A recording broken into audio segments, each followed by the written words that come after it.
நிகழும் நிகழ்ச்சி எல்லாம் இறைவனை அனுமதி கொண்டு நிகழ்ந்துட்டு இருக்கு. உங்களிலோ பூமியிலோ சம்பவிக்கிற எந்த சம்பவமும் சரி, அது தீர்மானிக்கப்படாமல் இல்லை.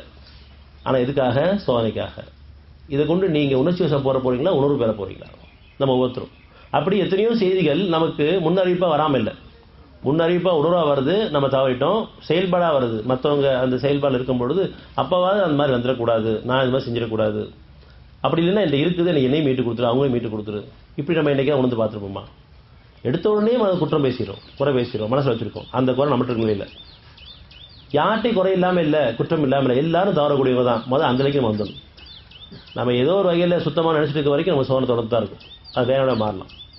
இறைவன் சொன்னால் தங்களை தாங்களே பரிசுத்தம் சொல்லாதீங்க, உங்களை நான் பரிசுத்தமாக்குறேன், நீங்கள் பரிசுத்தம் நினச்சிட்டு இருக்க வரைக்கும் உங்களுக்கு சோதனை தொடர்ந்து வேறையாக மாறும்.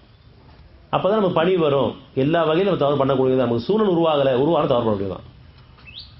அல்லது தவறு பண்ணிட்டு இருக்க உணராமல் இருக்கிறோம். ஒன்று சில சூழல் உருவாகாமல் இருக்குது, நான் தவறு பண்ணாமல் இருக்கிறையும் பார்த்துட்டு இருக்கான், அந்த பணி நமக்கு வேணும். சூழல் உருவாகிறாலும் நம்ம தவறு பண்ணிட்டு இருந்தாலும் உணராமல் இருக்குது ஒரு நிலை. மற்றவங்க பண்ணும்போது சரியாக தெளிவாக புரியுது, அது ஒரு நிலை. இப்போ அப்படி தெளிவாக புரிஞ்சுக்கும் போது இது என்கிட்ட இருக்குது. எந்த தவறை பார்த்தாலும் சரி, வீணுக்காக நம்ம கண்ணில் எல்லாம் காமிக்கல, விளையாட்டுக்காக செய்ய போகிறதும் கிடையாது.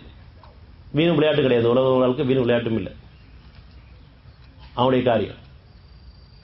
நம்ம சொல்லுவோம் அவனும் விளையாட்டு பேர் விளையாடுவோம், எல்லாம் வீருடைய திருவிளையாடுன்னு சொல்லுவோம். அந்த பேச்சு தப்பான பேச்சா இருக்கு. தத்துவம் அது, சத்தியம் கிடையாது.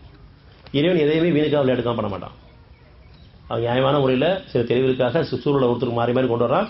அந்த சூழல்களில் நம்மளை சுற்றி நடக்கக்கூடிய நிகழ்வுகளில் நம்ம எப்படி நடந்துக்கிறோம். நான் உணர்வுகளில் இறை பக்கம் திரும்பினா உணர்ச்சியில் சைத்தானுடைய பாதையில் போகிறேன்னா, உணர்ச்சியில் போகும்போது என் மனசு அமைதி கலைஞ்சிடும். அந்த உணர்ச்சி இருப்பதன் காரணமாக நம்ம மட்டும் பாதிக்கப்பட மாட்டோம், நம்ம குடும்பம் சேர்ந்து பாதிக்கும். நம்ம பேசுகிற தப்பாக பேசுவோம், எல்லாரும் சங்கடப்படுத்திட்டே போயிட்டு இருப்போம். பார்க்குறவங்களுக்கு கேட்குறவங்க எல்லாரும் தப்பாக பேச ஆரம்பிப்போம். எல்லாரும் மனசு நம்ம ஓடிச்சிடுவோம்.